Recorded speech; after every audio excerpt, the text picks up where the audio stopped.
Vital, our 12-month practitioner training program, is back for its third cohort starting January 2024. The last two cohorts have been nothing short of transformational, both personally and professionally, for everyone involved, and here's a little taste of what makes it so special. Vital is a process-oriented curriculum, focusing on multidisciplinary perspectives and wisdom traditions, guiding students through powerful inner work and building practical skills to support lifelong growth. Through lectures, study groups, elective modules, retreats, and process papers, you'll have all the support you need to develop your own vision and model for entering this exciting field. Applications for Vital are open until December the 20th, with early bird discounts available until November the 19th. We invite you to apply early to improve your chances of being accepted into this global community of the next generation of psychedelic wellness practitioners. So, head to vital.psychedelictraining.com to download our full course curriculum and learn more about this transformative journey. Are you a fan of psychedelic cinema? Well, if you've seen the film Fantastic Fungi or the series Moving Art, we've got something for you that you will not want to miss. Gratitude Revealed is the latest documentary from director Louis Schwartzberg. And thanks to Louis and his team, the film is now available for free for our entire Psychedelics Today community to enjoy. And even better, we're hosting an intimate, interactive Q&A with Louis Schwartzberg live on our Navigators platform on October 25th.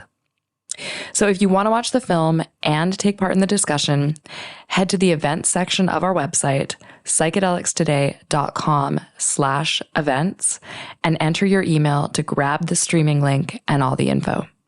We also hope you enjoy today's episode with Louis. If you're listening, take some mental notes, watch the new film, and come chat with Louis yourself on October 25th. And in keeping with the theme, we are so grateful for all of you, and we can't wait to see you there. Again, that's psychedelicstoday.com/events to watch the film and sign up to join the discussion. Hello everyone, David Drapkin here, letting you know about a scheduling change for the second cohort of our 8-week live-taught online course, Psychedelic and Neuroscience Demystified, How Psychedelics Alter Consciousness and Produce Therapeutic Effects. The course is now starting on November the 1st, so you've got more time to enroll. You can go to psychedeliceducationcenter.com for all the details, but in a brain-shaped nutshell, here are the basics. So once again, the course is being taught by Dr. Melanie Pincus and Dr. Manish Goem, and they've designed this course with a combination of live group classes and in-depth masterclass video lectures, making it accessible to both scientists and non-scientists by focusing on the real-world practical applications of cutting-edge research and therapeutic models. Throughout the course, you'll have the opportunity to connect with like-minded individuals from around the world and engage in meaningful discussions about this exciting emerging field. So, whether you're a mental health professional, researcher, or simply interested in expanding your personal and professional knowledge, this course is designed for anyone looking to have a deeper understanding of the neuroscience underlying psychedelic therapy. Classes start again November the 1st, and you can find out more information and enroll on psychedeliceducationcenter.com. Join us on a journey into the brain on psychedelics.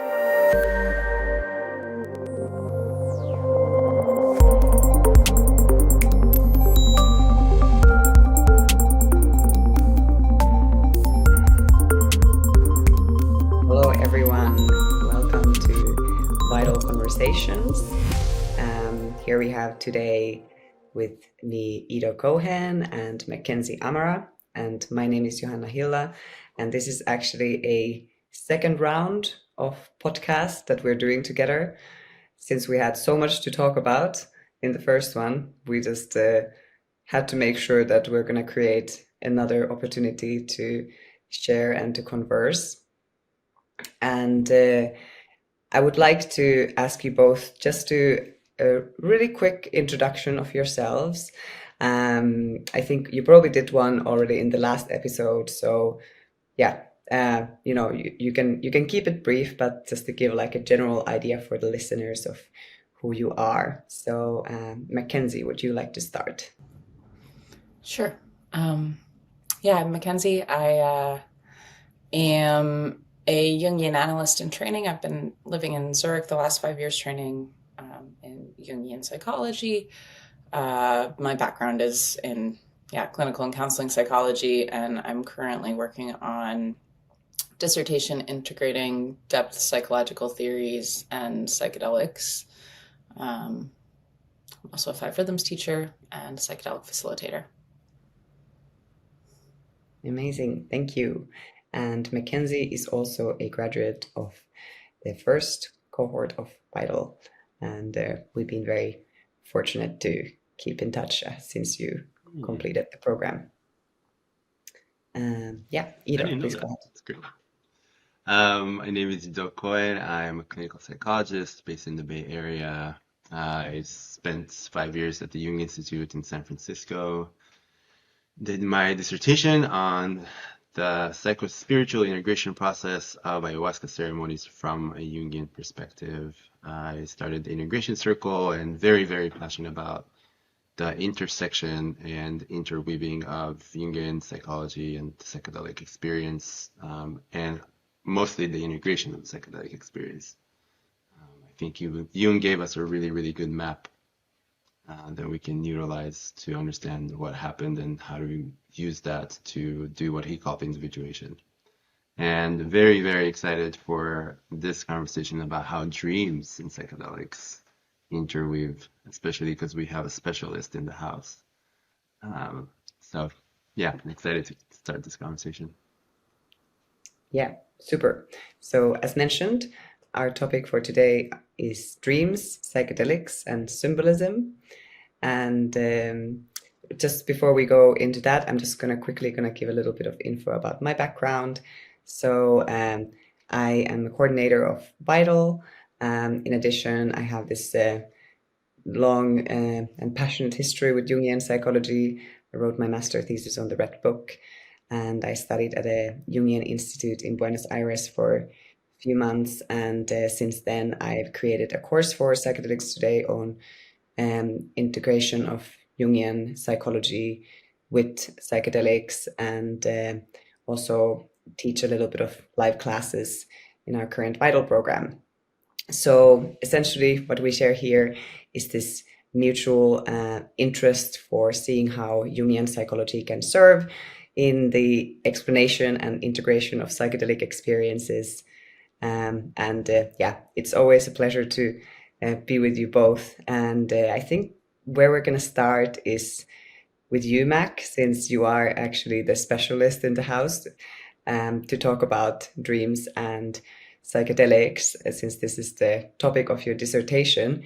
So if you were so kind to just give us a bit of an outline of like what drew you to this project, and what really is the key question that you're looking to answer, and and how is your research going as a general? I know I just asked 3 quite broad questions, but feel free to just speak from your heart, whatever comes to you.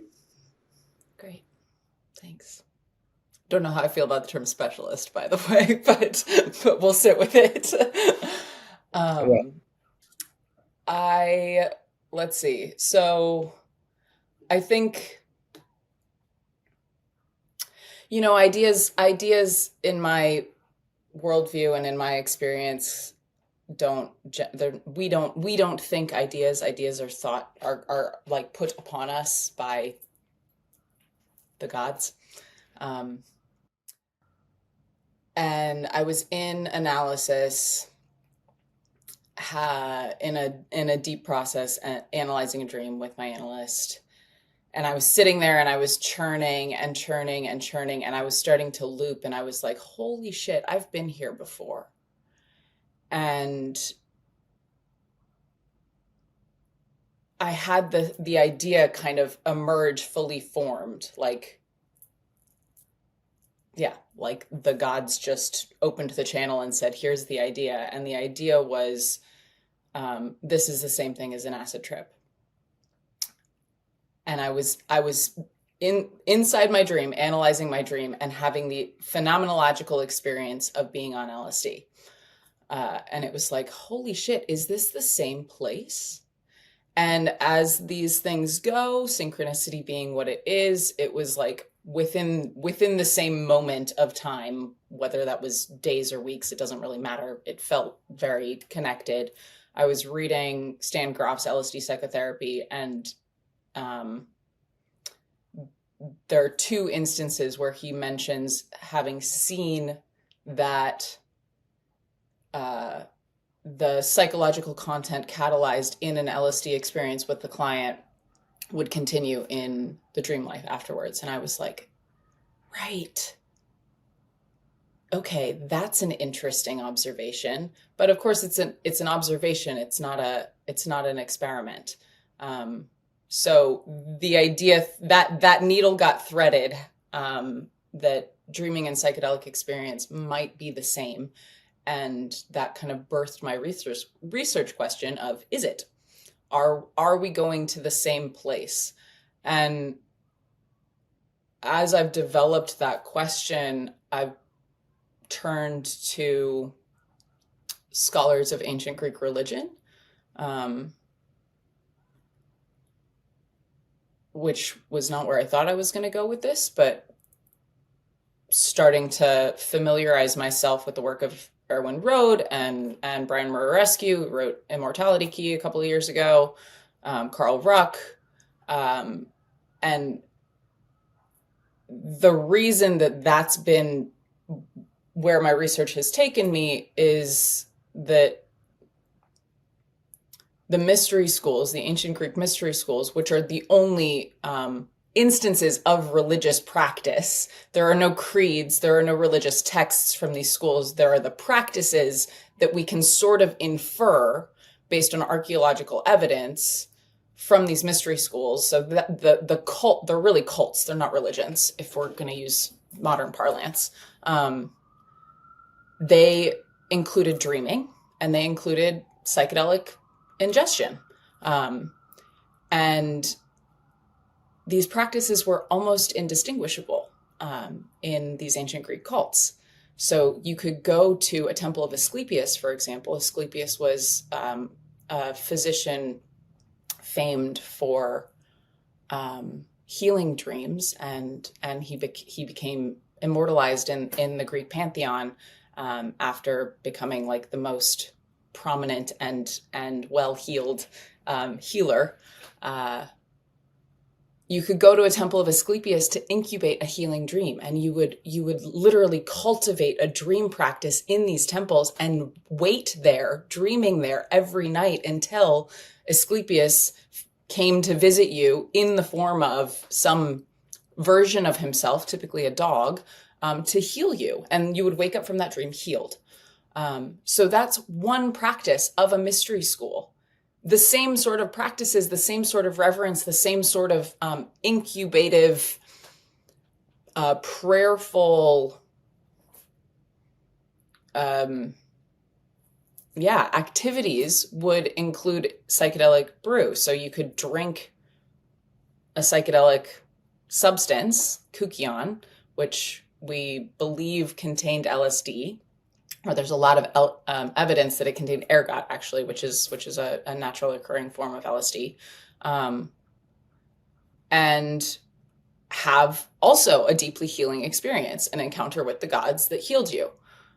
So these are kind of a loose. This is kind of a loose association between these two, but the subjective experience and the way that the Greeks treated both dreams and psychedelic experience is that you visit the same place, and the religious practice, the healing practice, and there's very little distinction in the Greek religion between what is healing and what is a religious experience, which is where Jung comes in.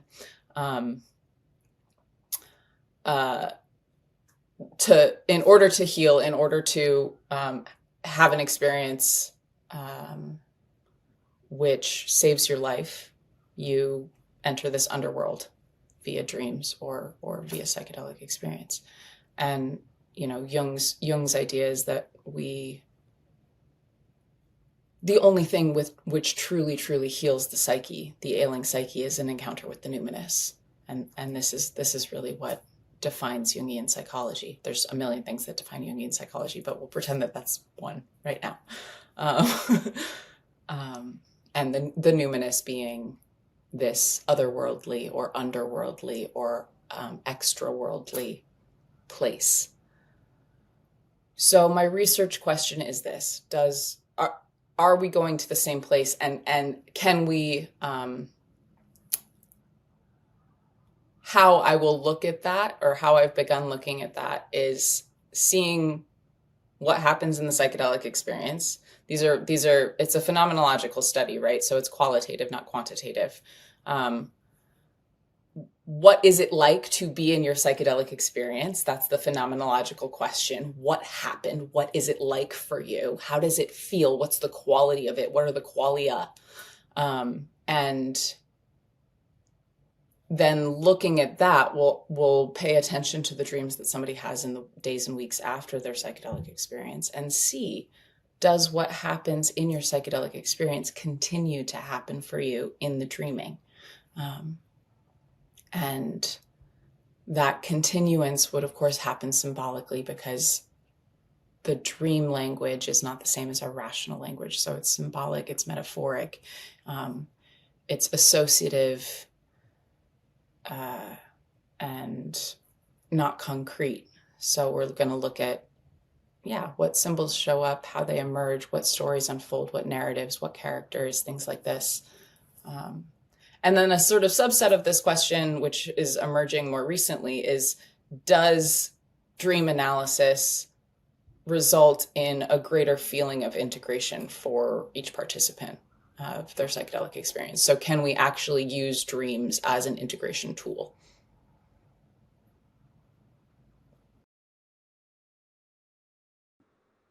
Wonderful. Thank you so much. I got chills when you were talking about this encounter with the numinous.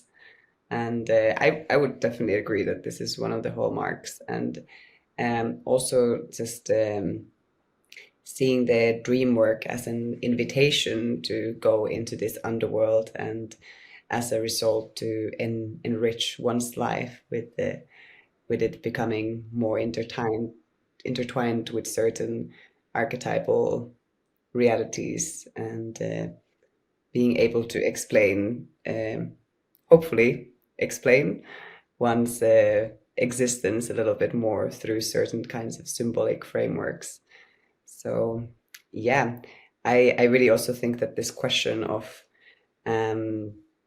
whether psychedelic whether psychedelic experiences can be better integrated through a dream practice is such an important one, because it also kind of leads us to an opening to to Jungian psychology as a whole, and for its importance for psychedelic work. So yeah, is there something that's coming up for you, Ido? Yeah, I read a version of what Mackenzie beautifully described as far as going to Asclepius and getting healing. That I read a version where you would go to him and he would give you a plant bath and then put you to sleep. And if you had a dream where you were bitten by a snake, it means the healing is working, and then he will give you plants. Now, if you've ever been to any country that serves ayahuasca in an indigenous setting, you can hear the parallels. So it's like almost one-to-one.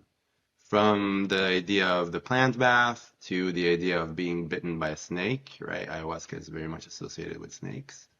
And the idea that if you have that encounter with the archetype, then the healing is actually happening. So it's so beautiful that you already put us in that arc of, right, dream world, shamanic world, are they the same world? And how do we know that? And I remember when I was in Peru and doing my research, I tell the story all the time because it's so good. There was one integration circles, the three shamans were like really going at it, and kind of, it sounded like they were somewhere between bickering and trying to figure something out. And I asked the interpreter, I was like, what's happening? He's like, oh, this one dreamt about this one, and that he stole his mattress, and they're trying to figure out what that means. So obviously, being the already Jungian nerd that I was like, oh, great opportunity. What do they think about dreams? And his answer was very straightforward. It's like, ayahuasca world, dream world, same world. They didn't even explain it. For them, it's like, it was a matter of fact. So, it made it more interesting to feel like, okay, if it's the same world, if he's dreaming about this other person stealing his mattress, how are they like attending to this if it's like the same world as ayahuasca? What is a mattress then? What is stealing? How does that relate to the fact that the night before we sat in ceremony? How would they do? It's like it almost felt like for them the weaving of those worlds into what we call waking reality was a lot more natural. It's almost like the veil between those worlds was incredibly thin for them. Right? As opposed to, I think for a lot of us here, there's such a distinct separation between my dream world and between my psychedelic experience and my waking life. We're talking about Burning Man, between Burning Man and the default world. There's like, we live in such this like sharp distinctions. And it's landing in a space where, they don't idealize the visible world as much as we do. And there is an appreciation, or even an appreciation, an embedded integration of the invisible world as a valid source of information that should be weaved into your waking life was so strong. And I think that's what Mackenzie was being up with. Like, look at all these cultures where it's like, this is what you do. It's not a special occasion. It's just what you do. Right? I mean, if you were fortunate, you would go to the oracles of Delphi and you would get the whole thing, right? That you have to be. But to go see any one of these healers was a lot more available. That's just who was available to you. And I think that's where this conversation for me is one of the reasons it's interesting, is that Jung really can be a reconnection with that kind of mentality, with that kind of philosophy. That we bring back the invisible world and the visible world and we start to bridge them more. And psychedelics is very invisible world.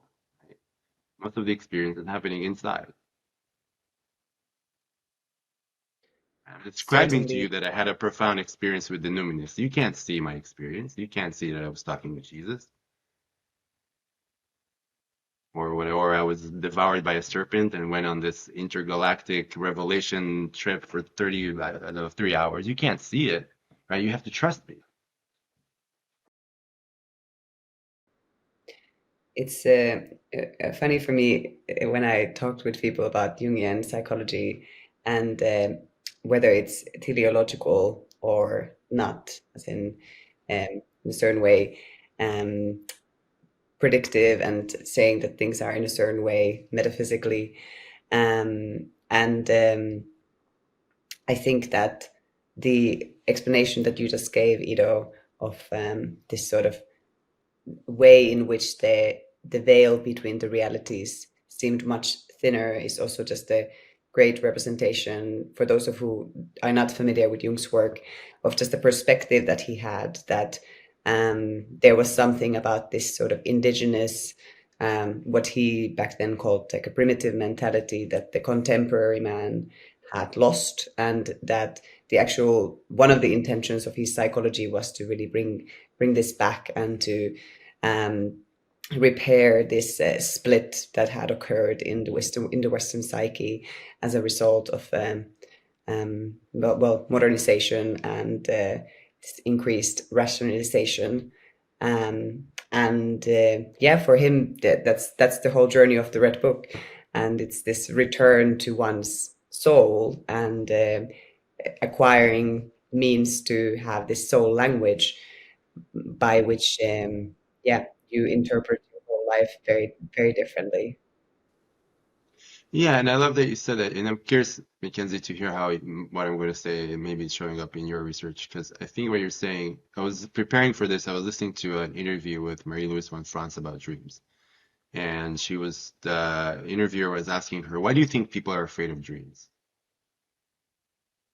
And she said, well, the unconscious, in her very Marie-Louise von Franz dry way, she's like, well, the unconscious can devour the person. Right. And I think we talked about this a little bit when we did the previous podcast about there's something here that is the terror of the feminine, right? And the psychedelic experience is entering that world. You don't know, right? A lot of us go with this illusion that, we can, if I do enough preparation and if I walk, I know what's going to happen. I can navigate the experience. Well, good luck to you. And how much of that comes from some kind of fear of really, yes, navigation tools are great, but there's a difference between navigating and controlling. When you go into a dream state, you can't control it. Right? That's why we wake up sometimes like hyperventilating or with this deep feeling, because you've just been in that space. You don't control it. Right? You're allowing yourself to go into that world. There's so many like good and interesting distinctions here: conscious and unconscious, controlled, surrendered, or willed and happened upon. And dreams, Jung says in a million different ways in a million different places how we do not dream, we are dreamt. Like the dream happens to us, and we're paralyzed, not even paralyzed, but like there's nothing we can do about it. It's just we just receive it. And that's also true of the psychedelic experience. And this idea of the devouring unconscious that von Franz speaks of, and of course Jung writes about this too, is like, I've been sitting with this of like, what does that even mean? And I think like, what does it mean that we experience the unconscious as devouring or as overwhelming or as overtaking us? And for some people that's a blissful state. That's like, being dissolved back into the everything and like disappearing into the oceanic void. And for other people, that's like horror and hell and pain. And I think that the thing that that is occurring to me right now is like what this means, that we can be devoured or we can be completely overtaken. When we access these places where it's unwilled, like we're not under the purview of the ego, which wills its reality into existence or manifests via its own self-serving desires. And I don't say self-serving in a judgmental way, just that is the nature of this particular apparatus inside of us called the ego, is to determine itself, separate itself from the pack and say, this is what I want and this is how I'm going to get it. That's a healthy function.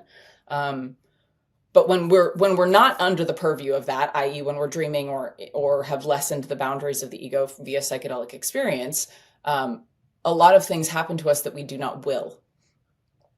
And part of that unwilled state is encountering things like demons or Hitler or a tsunami or famine, starvation, panic, these things that are archetypal, which when you encounter them inside of your own being, you have no choice but to acknowledge, wow, I am also that. I also contain this.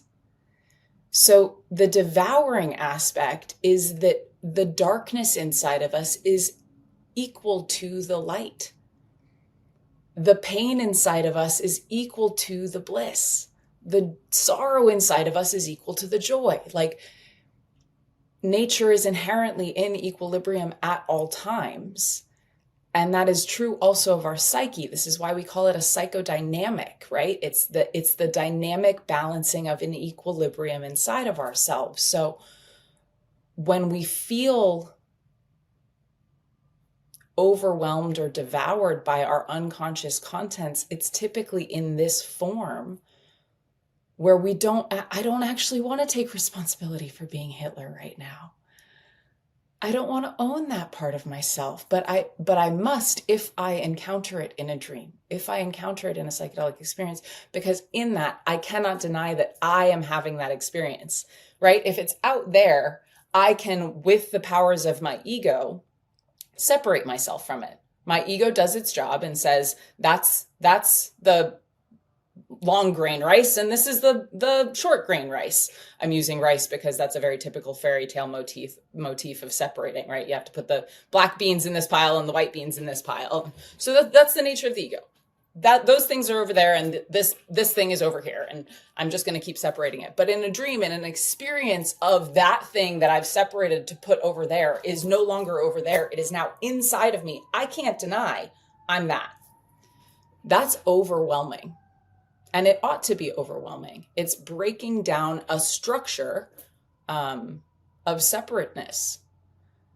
So one of the things that maybe we can explore is like this idea of the inner other, which I think comes up a lot in Jungian psychology, but it's a really powerful reckoning to meet this thing inside of yourself, which you have otherized, which then you must confront because you're having that experience with the help of psychedelics or because you've dreamt it, of being a marauder, a pirate, a rapist,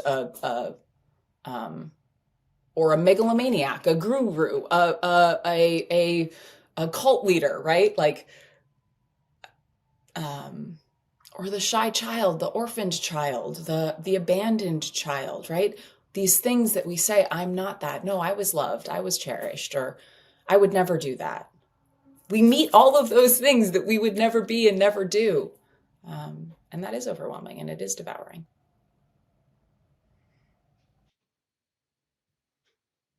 I would add to that it's also meeting, right, the beautiful, that can be still overwhelming parts of us, right? The voice that I've never thought I had, or the creativity I've never thought, or the sexuality I repressed, or even something that I didn't even imagine that I can become, right? Maybe my sexuality, my sexual identity needs to change.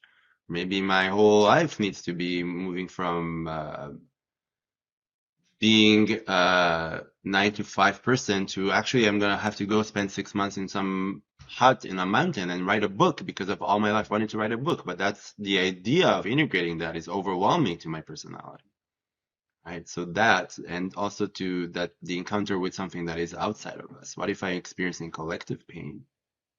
Yeah.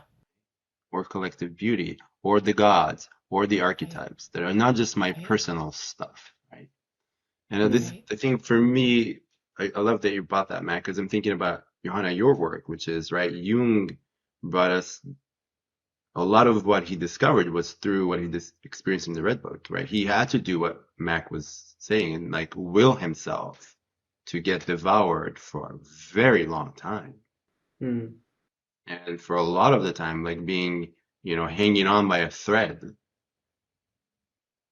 between being devoured by the unconscious, going insane, and right, what we call insane, and actually going to the other route, which is what he was able to then translate, which is channeling this collective information that now makes sense for all of us.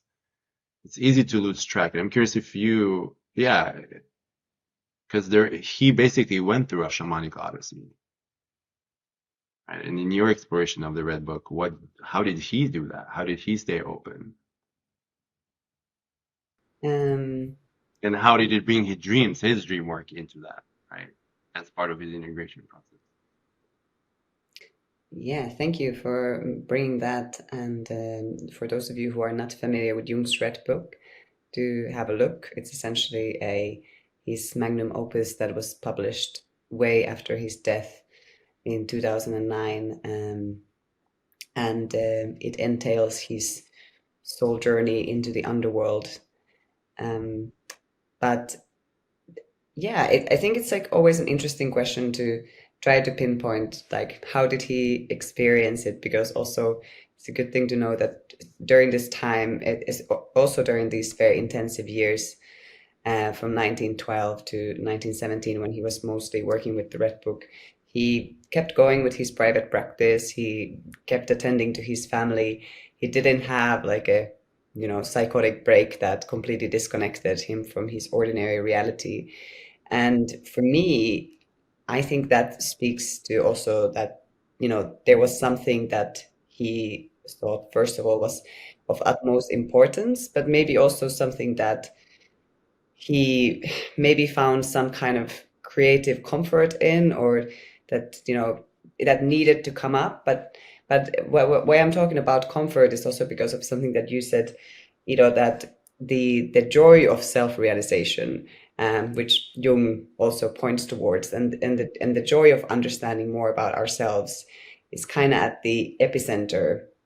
And when I'm, thinking about like these sort of definitions of individuation, this is obviously somebody who understands all of these different parts about themselves and understands how they are connected to this theater of mythological motives, whilst being quite centered in themselves and understanding how they're affected by them, but also not being overtaken by them. So I think for Jung, that was the process of this self-realization, which happened on so many different kinds of layers. It was just something that he had to do. And I don't think he ever really questioned that. It was just sort of full force forward. Um, and it was intentional, and it was deliberate, and it was very, how would I say, artistically contemplative. It wasn't like a rushed, chaotic process. It was really something that he sat with and contemplated. And I think when we do that with dreams, or when we do that with psychedelic experiences, it's this process of contemplation that also can bring us a little bit down more towards the center, and we're able to look at like, okay, so, okay, this craziness, is there something that I can pull from it? How can I break it down? What does it mean?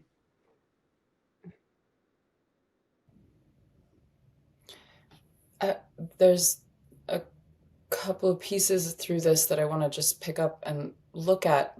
Ido, you said like something about the encounter with maybe one's sexuality or one's creativity or one's long lost and abandoned dreams to be an author or whatever. And I want to just umbrella that thing as like Eros, right? That Eros is our vitality, our aliveness, our relatedness with the world around us. And then this piece, Johanna, of like the joy of self-realization, that we know it's working when we're more vital, when we have more Eros, when the experience of life hasn't changed, but we feel deeper, when we feel more richly in the exact same experiences that we've been having. It hasn't changed. Life is still the same crazy, chaotic, frustrating, difficult, weird, wild, unpredictable, beautiful, sometimes stale, boring, routine, whatever, drab, mundane, whatever. But my experience of it is changed. I feel more alive in it. That's how it's working. So it's the activation of Eros that we're talking about here. And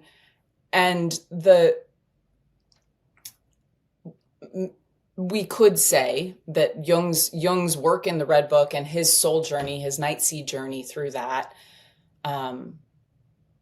he was going through a process after being this like incredible scholar with incredible training, and like a mind, like just an unfathomable mind, right? He was going through now an experiential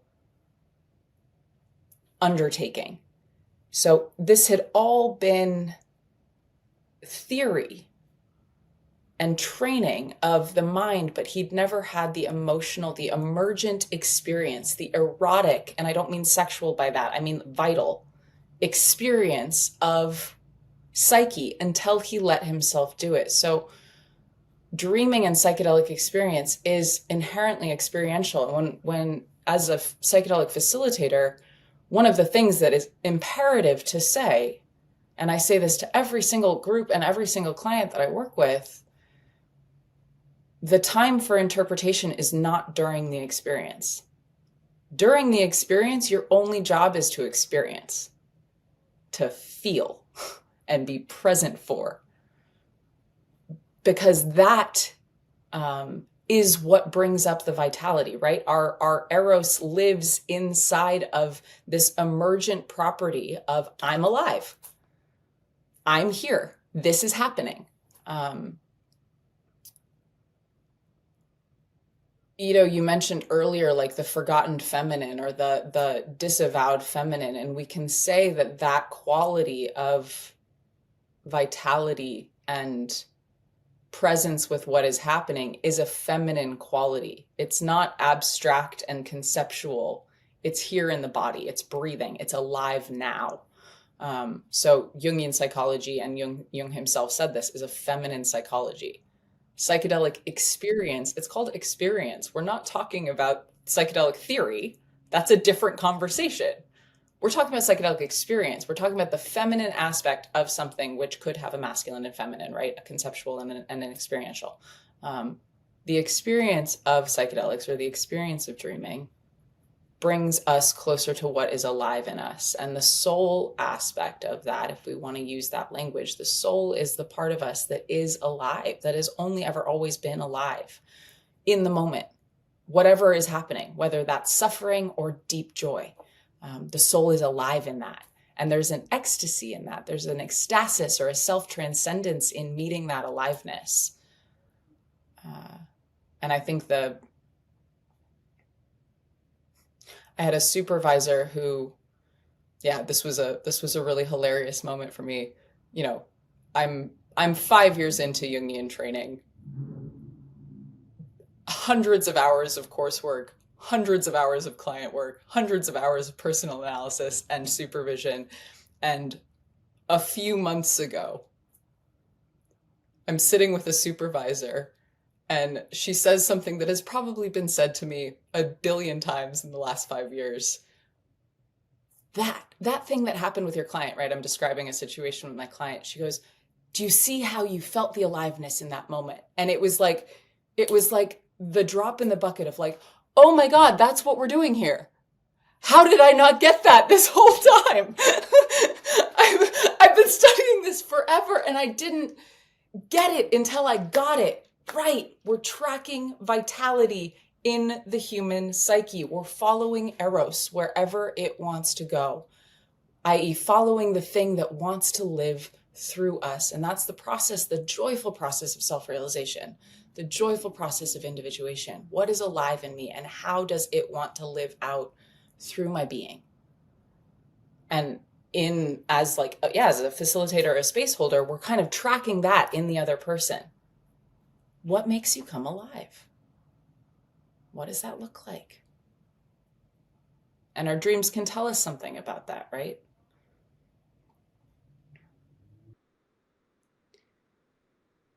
What comes up for me is also this sort of kind of like the acceptance of the path, or if you may,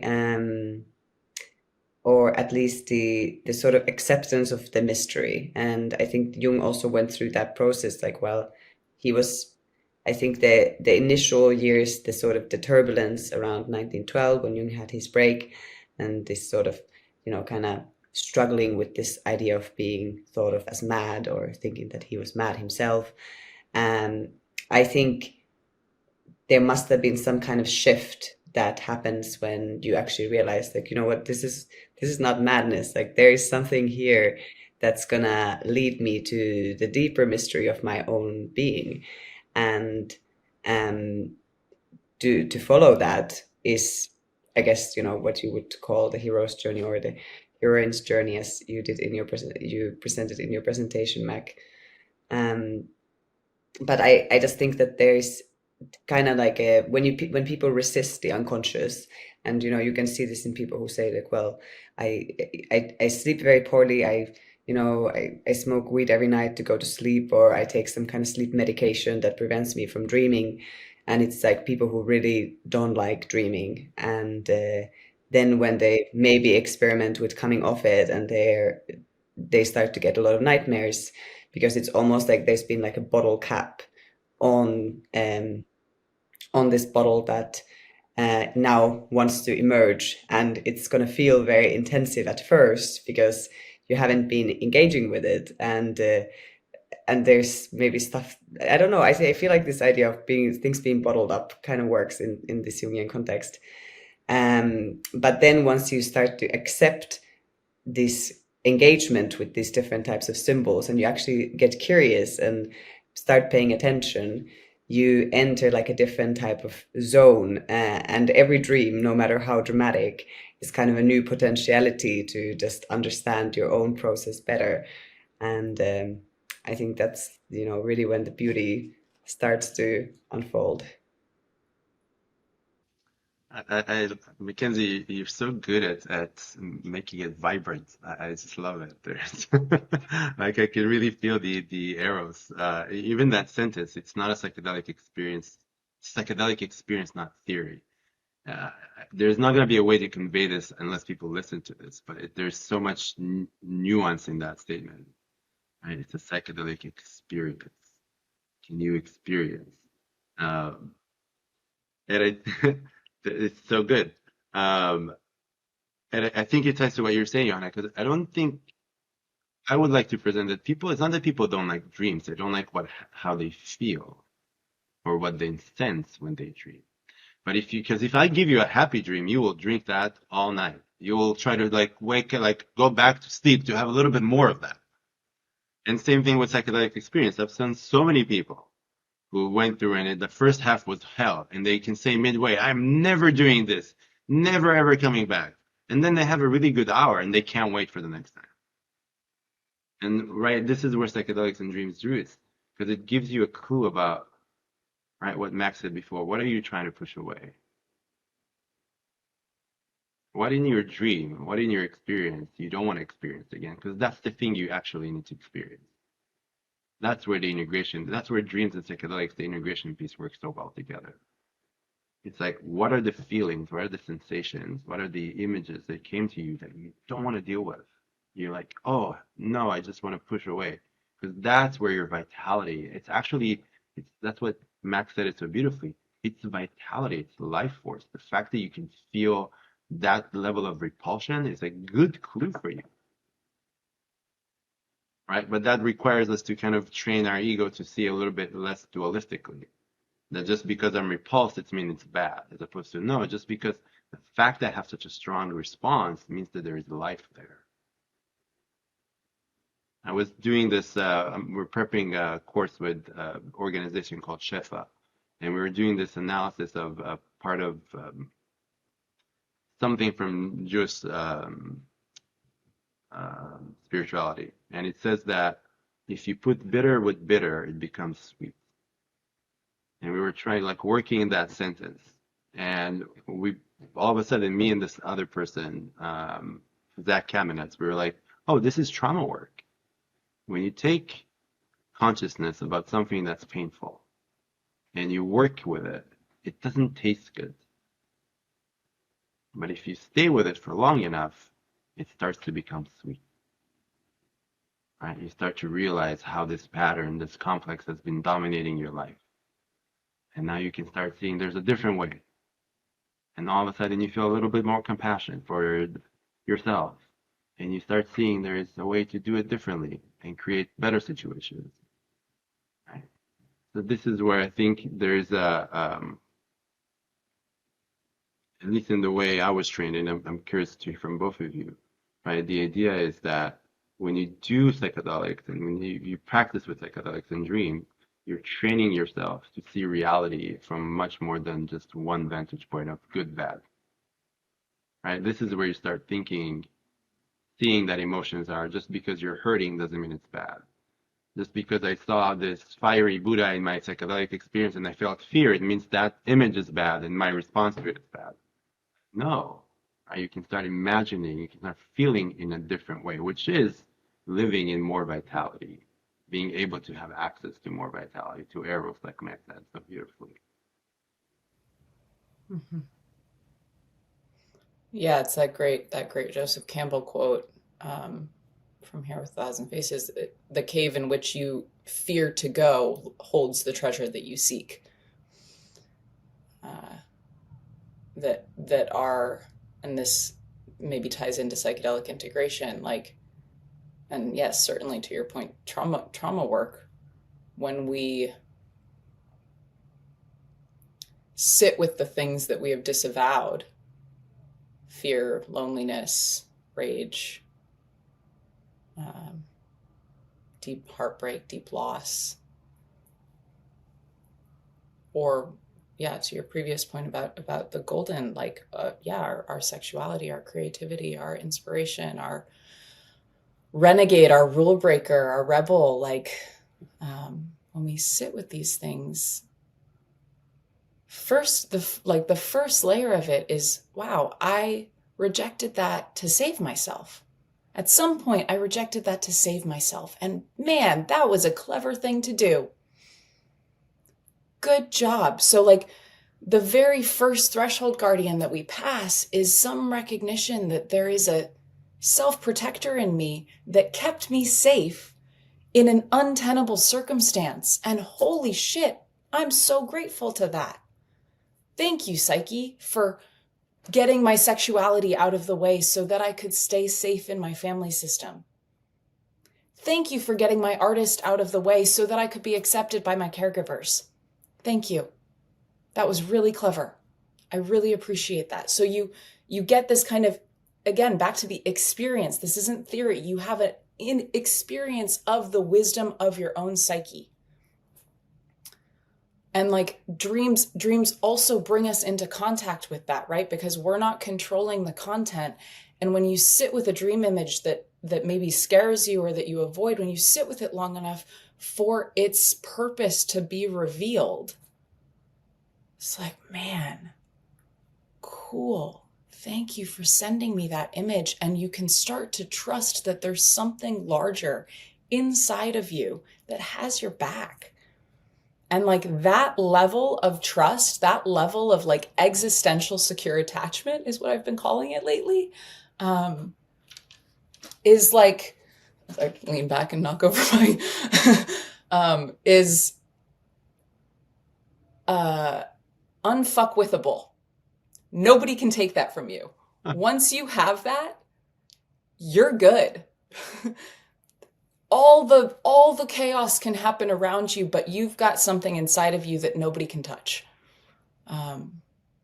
So it's not that the world becomes easier, it's that you become less pulled around by it. Like there's this center point, there's this Archimedean point of like, wow, there's a wise other inside of me.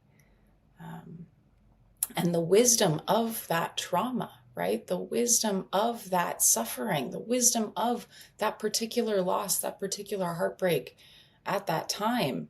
Not to say it's like, it's not the orientation that one deserves their suffering or deserves their trauma, but that once you have it, there is gold there. Yeah. Thank you both so much. Yeah. I think, John, if you don't mind, I think what Max said is a really good maybe segue to how you can use dreams for preparation, actually. Yeah. Right? If we've been saying, dream world, plan, psychedelic world, same world, then we can, it's not a hypothesis for me. I know it's true, but let's stay on the hypothesis level that the dreams we start having a week before an experience, 2 weeks before an experience, right, can start telling us what Max said so beautifully, these stories about what's actually happening. I always encourage people to listen to their dreams. So, because sometimes making intentions, if you're doing a more therapeutically approached psychedelic experience, can be coming from some lofty part of ourselves. It's not really glued to reality, right? So I might want to experience God and love, and it's great, but actually I'm struggling with addiction and my relationships are all like in flames. But if I can so one way to use dreams is to really listen to what themes come up the week before, what feelings come up for me the week before. Because maybe there is something that's going to come through really powerful. What archetypes show up? Right? I really encourage people to see, like, maybe there's all of a sudden this new entity is starting to show up in your dreams the week before. Like, if we can engage it, it can inform your intention in a way that's a lot more embodied in the present. And I've seen this with so many people I work with. When they utilize that, their experiences go much deeper because they're connected more to what's actually alive in the psyche than, some kind of hopeful intention or wishful intention. So their Absolutely. experience starts from that place of encounter. It's like, oh, you already encountered the thing that's most alive for you. We'll start there and go down. So just as one way of how that can be used in preparation. And also for people who work with plants, I've seen this, the plants start showing up in dreams. So all of a sudden, you've never had this, but you start dreaming about serpents, or this new figure shows up, and it has a particular signature of newness. How interesting! You're going to sit with psilocybin in 2 weeks from now. Since, in the Jungian world, we don't really there's no coincidence, right? Everything is synchronicity. So another way. So I'm curious, Mac and Johanna, if you have a similar kind of just how that can be used for preparation for people. Yeah, I fully agree. And one of the ways that we can talk about dream content is with the more broad definition, the Jungian definition of libido as psychic energy. That libido is not sexuality, it's psychic energy. So any dream character, dream content that comes up contains libido, it contains psychic energy. So on a pragmatic level, strange to use pragmatic and the word energy in the same sentence, but we're just meeting the energetic forces that are alive inside of us. That's it. What energies are here?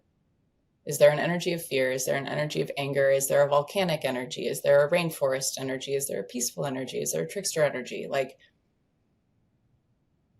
That's it. So it's, and that tells us what we can align ourselves with entering into the psychedelic experience. Who are my allies here? What energies am I bringing into the space? Are there any energies that I need to be not on guard against because we don't want to reject them, but just aware of oh, wow, okay, there is this volcanic energy inside of me. How do I want to relate to that going into this? I can't stop a volcano, but maybe I can help clear the land around it, right? Maybe I can help make its eruption safe now that I know it's here. And I'm armed now with that information to do something with it. That's helpful. Even if it's scary, it's really helpful to know what energy is alive inside of us. I think of, and with dreams without psychedelic experience, these processes can sometimes move incredibly slowly. I had an analytic client who in the very beginning of our analysis, she had many, many, many dreams about bombs in backpacks or police coming to search the grounds for bombs or discovering car bombs underneath the car. And I mean, to my, as an analyst, I can also just completely miss the mark. We kind of related to it as okay, there's this threat in your life. It wasn't until almost 4 years later that she starts to get rageful with me that it was oh, that's what the bombs were. You were pissed and we couldn't talk about it because it was too unconscious. So those dreams were showing up as an invitation to learn to relate to the veiled anger that is hidden, concealed in plain sight. But because it was concealed in plain sight, neither of us could even see it, right? And the dreams are saying, hey, can you see me yet? Can you see me yet? But it needed this really slow unfolding before either of us could tolerate really looking at it. So that's a great example, right? Of if having dreams like this before an experience, if there's enough safety internally, you can take that and be what is this bomb? Can I go into a psychedelic space and just start this inquiry of what is this bomb that's happening inside of me? right? And how do I inform the person I'm going to do this work with about, like, listen, there's a bomb inside of me. I don't know what it is, but it has so much, like you said, libido, so much vital energy. I want to go into this, exploring this bomb. Because what's funny is that I've seen this so many times. People will go with a different intention and eventually have to come back to the thing that was actually alive anyway. So they'll get something. They'll get something about their intention, but the majority of it will be like, well, actually, let me show you what's actually alive inside of you. It doesn't necessarily feel good, but it's like an act of fierce grace. It's like, you don't want to look here, but we're going to show it to you because that's where the depth, that's where the true liberation and vitality is. It's going to hurt a little bit. Don't worry. It's going to be okay. Hopefully. I would like to ask you both, just for these listeners who are not very familiar with dream work and who don't necessarily have a practice, not necessarily about the principles of it, but if we could talk a little bit about just sort of like, how do you really build that relationship with your dreams? Since I think this is something that a lot of people really struggle with. I'm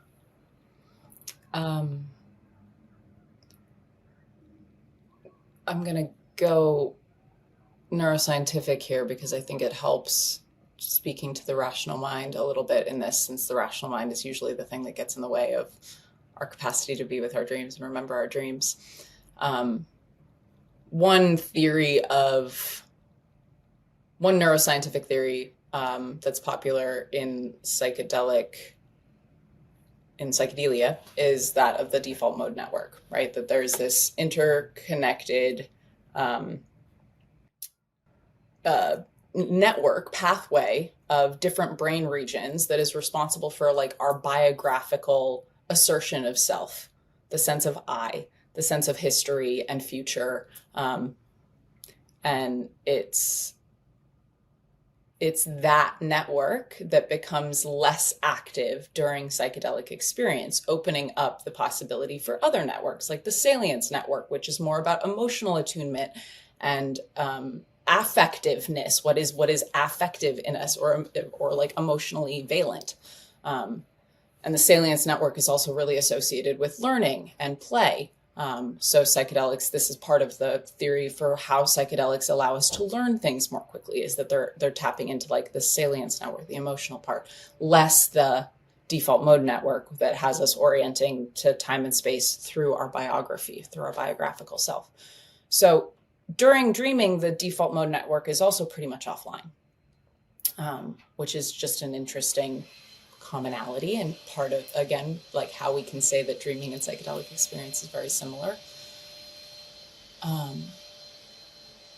Because of that, I tell people that if they want to get better at remembering their dreams, the practice isn't remember my dream.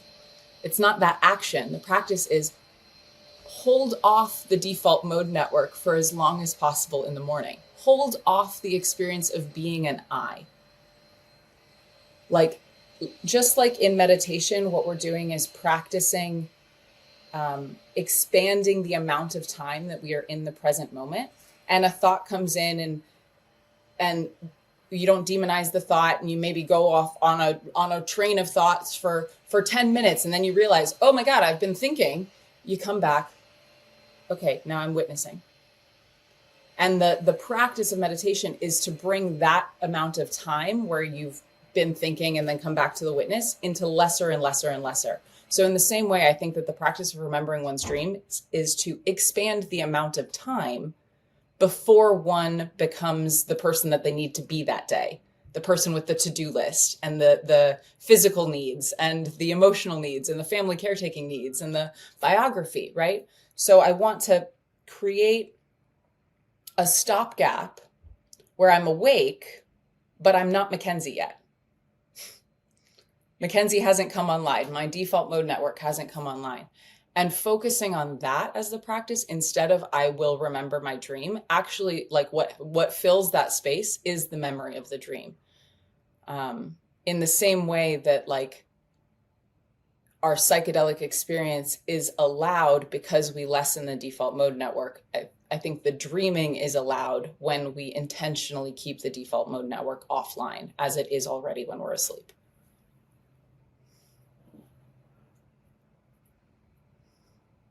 I love that.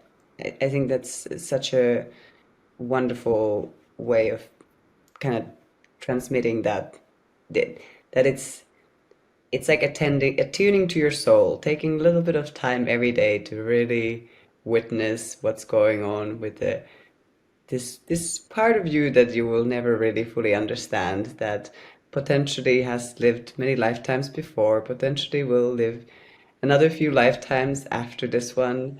And yeah, that seems to transgress boundaries that are usually within the ordinary life. And just to give it the attention that it deserves. And I think here this word attention is also really important, because it's not that most people couldn't have an connection with their dreams, or couldn't understand them, or couldn't interpret them.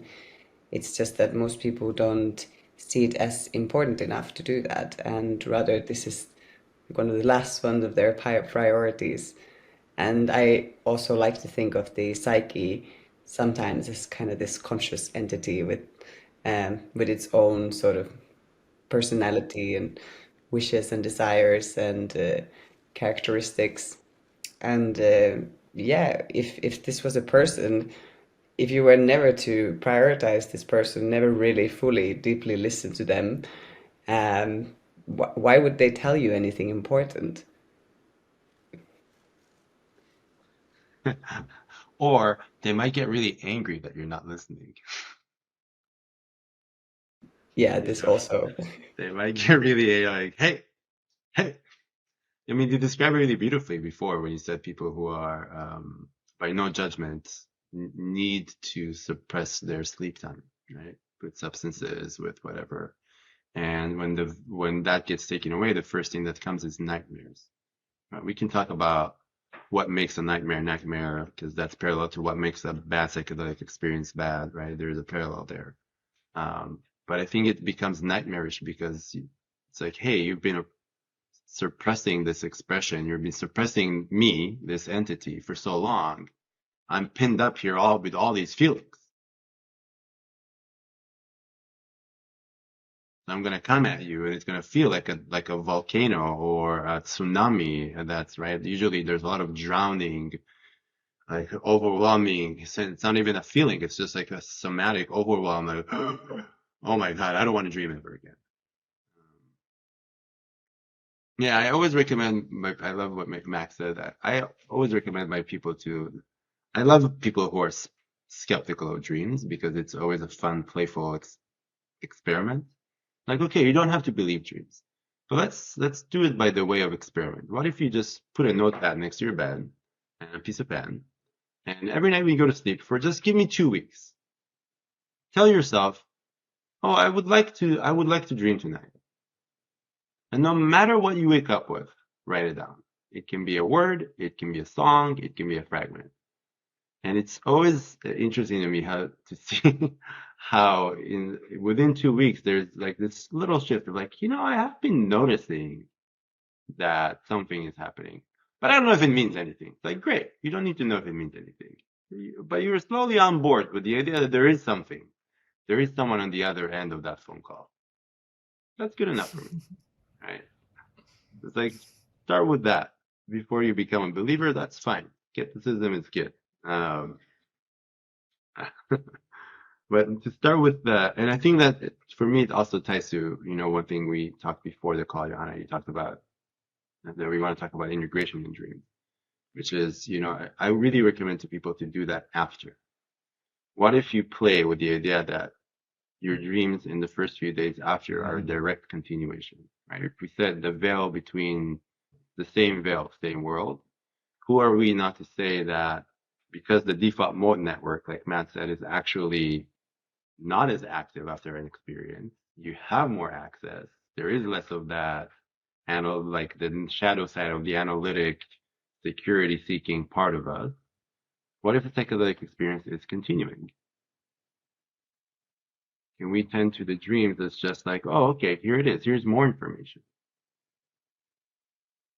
Here's more, a little bit more, a little bit more, a little bit more. Which is exactly like what I'm looking at in my research. And this, it like what comes up, yeah, there's a bunch of places I can go with that, but you're to your point, Ido, of like setting an intention versus seeing what's already here and working with it more consciously. Something that I've noticed, and this is anecdotal from a couple of people that I've done like proof of concept interviews with, right? I haven't actually conducted this research, but so there's some anecdotal evidence that the intention that somebody sets for their psychedelic experience can get revisited in the dream. That like, even if the psychedelic experience doesn't touch the intention. Right now I'm thinking of one woman that I interviewed where she'd become a mother and hadn't done psychedelics since becoming a mother 5 years previous. This was her first foray back into it. And she wanted to, her intention was to explore how her selfhood had changed with this new role, this new identity. And not a lot came up on the mushroom trip for her, but a lot came up in the dreams afterwards. Like a lot around femininity and women's councils and the ancient lineage of mothering and Mother Nature, and many, many, many different ways in which we could say the archetypal mother shows up in society and culture, in her life, in all of our lives, right? So it was this interesting, like, nod, like the psyche was listening. She needed to catalyze the experience and have the emotional experience that she had. And then the meaning making apparatus came on in the form of the symbolic dreaming. And I think that dreams can also respond to us in that way, right? We can use dreams in a divinatory way, which is certainly one of the ways that ancient Greeks were using them, of like asking a question, hey, and this is what, where the colloquial folk wisdom of like, get a night's sleep on it, like sleep on it. What they're actually saying is dream about it. We're just not saying that. Because something shifts inside of us psychologically when we allow the unconscious to have a little bit of center stage. The unconscious has an opinion about what we're about to do. The unconscious has a desire for what should happen next. And by the unconscious, I mean, what is vital inside of us? What is ensouled inside of us? So dreaming about it, asking a question and dreaming about it is a profound way to live one's life and find one's path, and integrate one's experiences. Like, wow, what do I do with that information that I got about my grandmother and my psychedelic experience? Dream about it. See what happens. There's, I think this would be a great gateway also to just talk a little bit about the differences and similarities of dreaming and of the psychedelic experience. I was just thinking while you were speaking that it's kind of interesting that the psychedelic plants are having this renaissance now that we are becoming so disconnected from ourselves, and there are so many different kinds of distractions, and people don't really dream, and people don't really know how to make anything out of their dreams, and in a way we are less engaged with this sort of symbolic meaning making part of our psyche. So yeah, I just wanted to ask you both this question of that: once you start to build up this practice with dreaming, like, how do you develop this symbolic imagination that is so crucial for the meaning making process?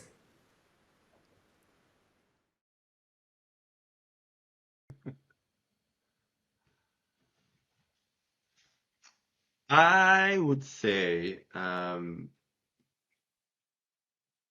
had a trainer at the institute that she used to do this thing with us. She said, she trained us on dreams, and she said, what I want to hear first from you is how it made you feel. what it did to your body. Did you have any images that came up for you as you were listening? And the last thing I want to know is what you were thinking. And it took us all a while to understand that what she was actually covertly doing is she was suspending that part of us that is too fast to meaning making, too fast to being suspicious, too fast to know to think that it knows what's happening. And I think that can happen a lot with people who want to train themselves with symbolic thinking. It's so easy. I'm that way too, but I think there's something humoristic about you see a bird outside, the first thing you do is you Google the meaning of the bird. Oh my God, and found an owl feather. What does it mean? It's like, wait, what does it mean to you? Mm-hmm. Right? How did you feel when you found it? Did it excite you? Did it make you like have a little moment of like, ooh, right? For like a lot of people have that example. I think it's a really good animal with a fox. A lot of people when they see like when I see a fox, still I have this little part of me that's like, I'm like, ooh, okay, what's gonna happen? Trickster energy. Like, okay, I need to like today I need to be on alert. Like something's gonna happen out of left field, right? And that's something for me to like work out. If I went too fast into my intellect, I would just start Googling it. I would start to do what we call amplifying, but I wouldn't have my personal experience. So first have your personal experience. It's going to tell you, just like we said in psychedelics with dreams, what is it the encounter do for you? Right, I tell people, okay, you saw an owl in your vision, in your whatever. Go look at pictures of owls. Maybe paint that owl. And just hang out with it and see what it does to you. Because it will open you up. It will open something up. So today you'll be scared, and then the next day you'll be kind of warm towards it. And you look at it and it will trigger something for you. That is the mythopoetic talking to you first. So do that for a week. And maybe after then you can go and start searching. Like, okay, let me amplify it. Let me go, what was the owl in, ancient history, in ancient cultures? Oh, it was tied to this goddess. It was a symbol of wisdom. They see in the dark. They are this, that, and the other. Then you do that. So I think I'm very cautious about, yes, go look in the books and, the book of symbols and the dictionary of images and have your own experience with it first. Build your own relationship, and then you will see that experience repetitively teaches you to see how to work with images, to work with symbols, and then go amplify. Then go see that one image can keep opening up. And I think this is where dreams and integration is really important, because you can do a good integration piece and then it keeps opening up. And then 6 months later, you're like, oh, wait, now that owl actually also means this. So you add that. And then I go see Mac for analysis, and she gives me another piece of information about owls. And I'm like, oh, wow, it keeps on opening for me. Because I am limited in what I can see mythopoetically. And Mac is going to have her own unique channel of telling me more information. And then you and I, Johanna, we're going to go and get coffee, and you're going to give me another piece. And I'm like, oh, wow, it's that too. Because it resonates. It does something inside of me. So I would actually encourage people to start with their, it's such a tricky word, but with their embodied experience, how you feel, when it makes you sense, what does it bring up for you. I can say I do this when I teach archetypes. I have my own process of assigning randomly archetypes to people, and for the first week, all they can do is just look at it. And I remember assigning to someone the archetype of water. And 2 weeks later, he came back and he's like, listen, I had diarrhea for 2 weeks. The day you gave this to us. Now, what's interesting about it is that this was a hyper-intellectual, self-identified hyper-intellectual person. This was not about him thinking about water. He needed to experience what it means to be watery, what it means to be in his body, what it means to be in discomfort. He came back elated. Because he sat with it, and at some point he said on the toilet, he had this realization of like, oh my God, this is water. This is what it means to have water run through you. It's about being in discomfort, being in my body, being in this. So the archetype was right there, but not in the way he thought it would be, right? It wasn't sexy. It wasn't like, oh, let me Google rivers and oceans and the symbolism of water. No, no, no. You're going to poop for 2 weeks. You're going to be on the toilet. That's your experience with water. Oh, thank you. I feel like this was like the perfect response to my question, really bringing it down to earth. Um, but this is, I mean, I think that is maybe sometimes if you are in the more in the Jungian lingo and you know like to read into symbols and these kinds of things, it can be easy to forget that you really can get very far with just observing your inner experience. So yeah, thank you for bringing the attention to that. I think that's so important. I'll add that, what I see a lot when people are beginning an analysis, even people that have been in analysis for a long time, I still do this. The literal mind, the conscious mind, the part that we're used to using to interpret the world, is pretty one-to-one. Things mean one thing. And with dreams and dream content, I don't want to say that this is a rule, but this is certainly a strong tendency. The only thing that it doesn't mean is what it is. The only thing that a dog isn't in a dream is a dog. The only thing that sex isn't in a dream is sex. It's not one-to-one. Sometimes we can have prophetic dreams or dreams about our mom and then our mom calls us that really does have a one-to-one correlation with reality. In the same way that grass is grass in reality. In a dream, grass is not grass. And so that piece of the way that we associate one thing with what it is in our waking life, that's the rule that we're breaking when we're talking about symbolic thinking. And it's a really, really hard one because we're not clever like the psyche is. We're not actually really capable of making these deep, deep associations like the psyche is. So when we're asked to interpret a dream, we're kind of idiots. We kind of don't actually know because we're trained in this other way of being with reality and being with interpretation. I had this really fun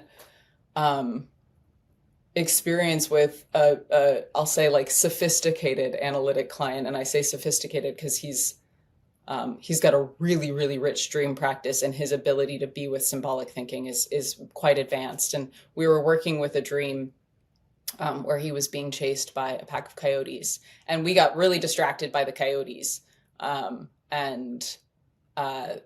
He got in the dream, he got to a river and he couldn't cross the river. And then we got really distracted or invested in interpreting why he can't cross the river and what is the river and what does it mean to get your feet wet. And it was a few weeks later that I was just sort of randomly thinking about clients and content and the word chaste and this particular dream. And it was chastity. Holy shit. And he has deep Christian trauma and deep sexual Christian trauma and deep shame. And it was right, that's the dream. It had nothing to do with coyotes or crossing a river. He's being chased. That's the statement here. So that's really clever. And it sounds like a dad joke when we talk about it here, but in the dream and in the context of this man's unfolding, really clever, far cleverer than he or I could be in the moment. So that's the other piece of symbolic thinking is we have to take a very high dose of humility into this of I don't get it. And I'm not going to for a little while because I'm good at thinking in a different way. We're children in this, and I actually in my experience, there's a lot more experimentation and a lot more flow when I can be with the reality that I'm missing something. in dream interpretation. I'm always missing something, and that's okay. Yeah. The amount of times that I've had this, wow, the joke is really on me feeling once I get to like a little bit of a glimpse of what some dream might mean. And it's like, well, and it's amazing. It's truly like it makes me emotional to think about that kind of intelligence that is operating within us.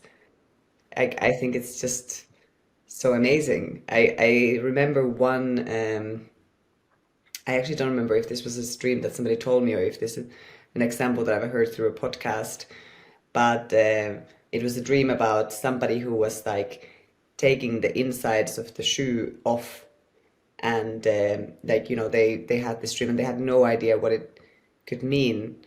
And then it was, you know, it was the sole of the shoe. These, you know, it really had nothing to do with the shoes. Right. And it's the fact that we can create these kinds of analogies and parallels between worlds, and yeah, I just think it's so remarkable.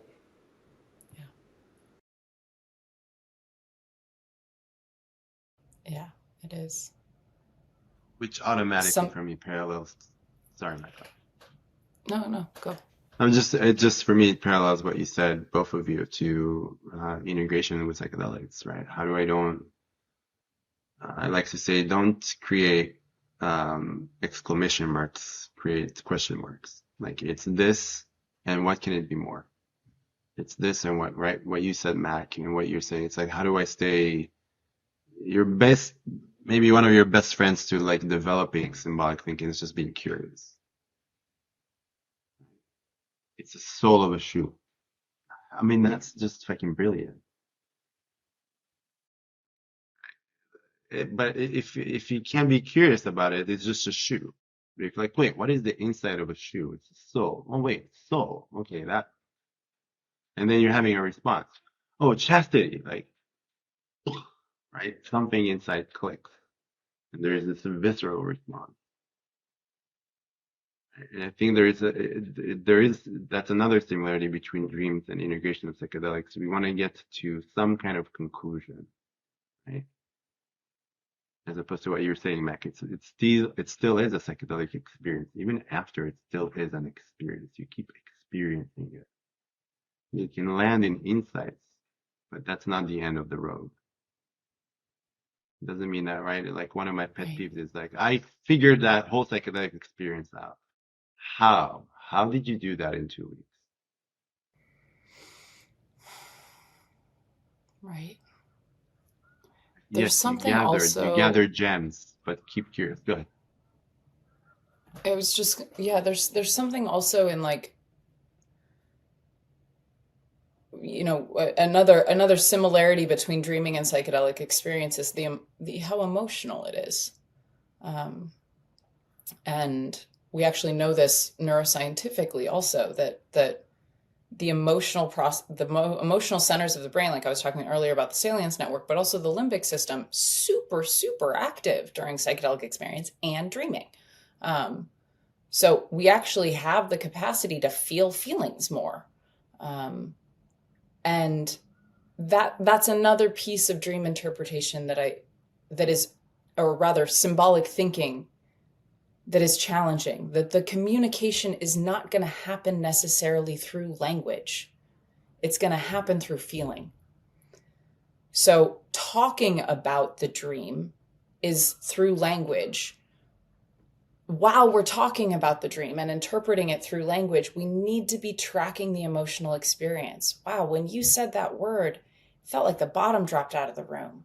That's an emotional experience. Ooh, when I heard that dream content, I got grumbly in my tummy. I got some anxiety feelings, right? That's an emotional experience. That's the way that the symbolic mind is communicating. It's not going to be through the concrete. Like, there's no reason that when you said the cat crossed the road in my dream, I should feel anxious. I have no logical association to that. But the anxiety is the communication. That is the symbolic communication coming up through my body. And it's like, okay, we need to be aware of that cat. That's what my anxiety is telling me. Let's talk about that awareness. What's this cat actually after, right? So this is hard for a logical Western mind, because we've demonized emotions as irrational. They are, of course, irrational, but irrational is not something to demonize. And symbolic language is in and of itself irrational, by which I mean it does not follow rational rules. So yeah, that like emotional tenor as we're discussing the psychedelic experience or the dream is equally as important. And like, yeah, when a client gives me a dream, I almost don't even read the words, like assuming it comes to me via email the first time. Like I kind of just open my eyeballs and like take in an impression. And it's like really just like I'm looking outside, but I'm feeling inside. Like, okay, interesting. What I'm grokking, right? What's happening on an embodied level are these little impressions, these little emotional attunements. And then I can go through and read the content and get like, okay, there's probably symbolic meaning in that and in this and in this. But like the first thing is this impression. Like, what is the impression of the weather? Before you say it's sunny, you have a sense, a felt sense of what it is. That's where I think whoever is going to listen to this and is interested in Jung, there is a big trap for Jungians, which is there is a tendency to over-intellectualize and make it like we love to like play. There's something erotic about playing with it here, which is not bad. It's just it can be a trap because it can actually make you feel. It can actually just create inflation, and you can actually miss the point. That's what I like what you're saying. Like you're missing the point. The point is where's the aliveness. And also, like, I remember watching this. There was I don't remember his name, the Spanish researcher that said, "Have you ever noticed that nobody ever comes out of an experience like envisioning about being a reptile or a cockroach or a worm? Have you ever noticed?" And it's like, and it's interesting because I don't think people don't do it. It's just there is a hierarchy inside. Like, no, I'm not gonna attend to this because we intellectualize what it means to be a cockroach. But if you think about it, if you stay with that, cockroaches are prehistoric. They've been here way before. But if I can stay with it, I'm like, oh, wait, I became something prehistoric, primordial, before humanity. And now it starts to sound sexy, right? It's like, oh, yeah, prehistoric, primordial, ancient. I like that. Not if it's wrapped up in a cockroach. I don't like that idea, right? So just to be mindful that we're not to stay with what we're saying, which is like, how does it feel? What does it sense? And let that lead me. Let that lead the inquiry. Yeah, vulnerability in it. Because it's just like you said, it's like the human experience is not always so sexy. There's a lot of different things going on and lots of. I can share. I had a recent experience where I was an anemone in the bottom of the ocean. It was overwhelming. And I didn't understand why. Sensitive. And later I was, exactly, they are incredibly sensitive. They have to feel every micro shift in the movement and the temperature and all of it. And it was, when I let myself be in that image, it was overwhelming.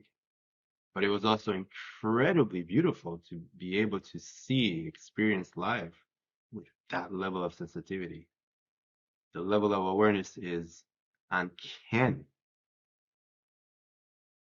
But it's not sexy, an anemone. Okay, great, whatever. Like why can I be a phoenix or like a hyperglyph or something?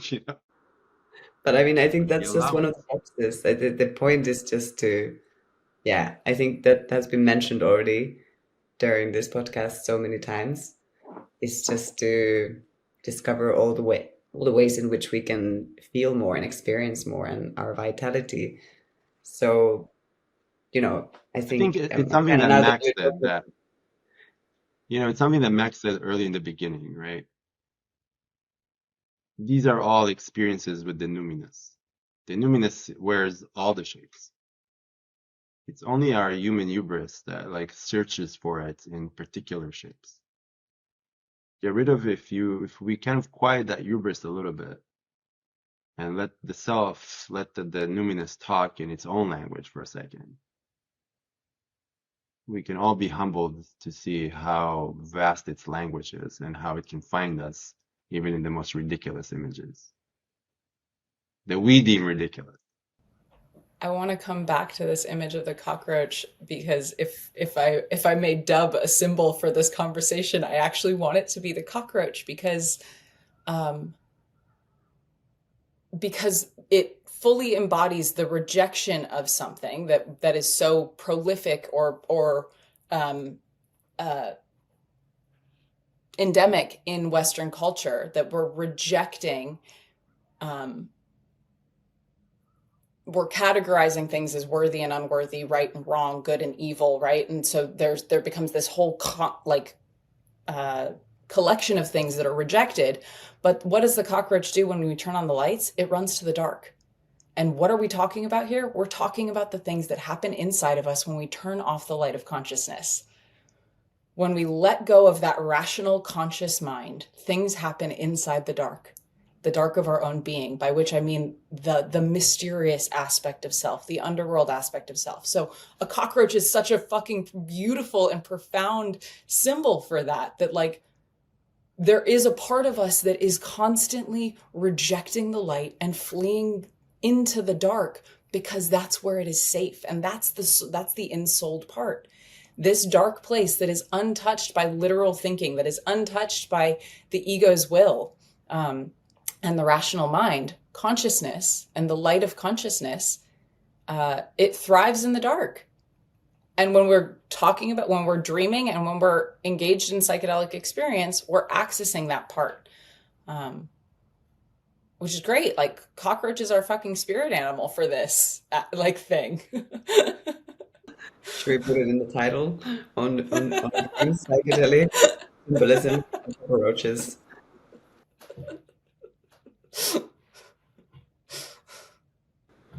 It would be a good clickbait. I think it would be great. Yeah, exactly. Yeah. Become like the Pique cockroach. my curiosity. It would pique my curiosity. Okay. Well, I'm gonna have to have a chat with somebody, but I think we can make it happen. I mean, this has been great as usual. I guess we're approaching the closing of this conversation now, and I just wanted to invite you both to share any final remarks, whether it involves cockroaches or not. They are most welcome.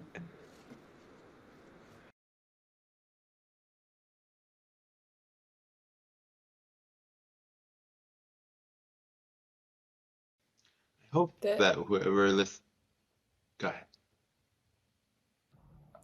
Yeah, I just wanted to you said something earlier that we didn't pick up on, but this idea of in a psychedelic experience, feeling collective pain or feeling something that is collective and not individual. So I think I just want to end with that of sometimes when we're dreaming or the content that emerges in our psychedelic experiences, it's not that it doesn't belong to us. It does. But it's so much bigger than us. And there's something about this orientation to the unconscious, which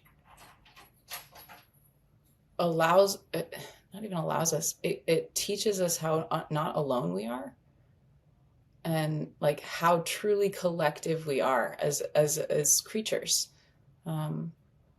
And there's great wisdom in that. There's great healing in that we belong to this society. We belong to this world in ways that we can't even really fathom. And when we have these experiences, when we're given this content from our unconscious, it's an invitation to join the family, to join the life that is living through all things. And that to me is just really, really hopeful. And I think it's why I'm so inspired and passionate about psychedelics, is the possibility of them to alleviate that nihilistic thought pattern that says, I'm alone in this world. When we really, really feel into what's happening for us,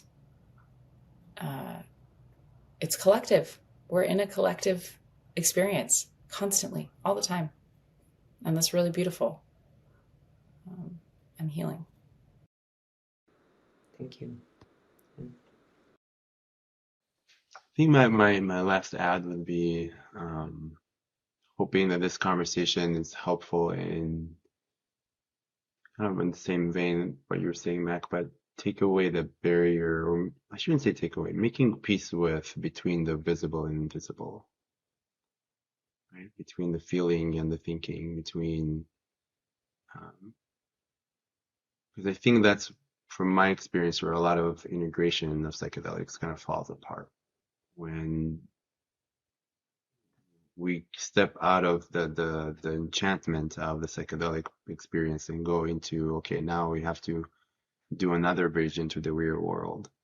And I think a lot of what we're bringing in this conversation is really the power of curiosity and staying connected and seeing, I love that you brought that, Mac, seeing that aliveness, the multiplicity of ways in which aliveness can show up. And reclaiming our relationship with aliveness.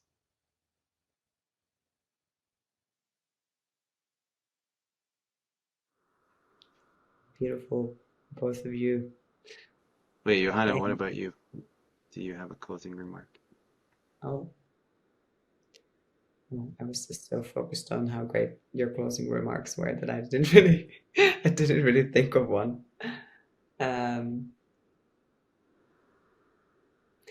I think also maybe for those who are listening and are a little bit new to this and are wondering like, well, how does this really fit my life? Maybe it's a little bit similar to as what you were saying. But really, yeah, at the point of it all is just to really have this innate curiosity about some deeper process that you have and being open to it and allowing yourself to the space and the time and the care to let it flourish, because it's something that you get to keep forever, and that is very much yours, and that is the sort of the life and the journey of your soul. And Jung also encouraged other people to make their own red books, and even if you don't make a physical book, you can still like make this sort of imaginary patchwork of the experiences of your soul in this lifetime. And it's very enriching. Okay, well, thank you so much. Maybe part 3, who knows? It sounds like there's still a lot of stuff that we could talk about. So yeah, thank you both so much. Thank you both for your time and for your attention. And I wish you a wonderful day, and thank you for whoever stuck around and listened to the end. Thank you, Johanna, and thank you, Psychedelics today. Yeah, thank you, both of you. Love you guys. Love you. Bye-bye. Bye.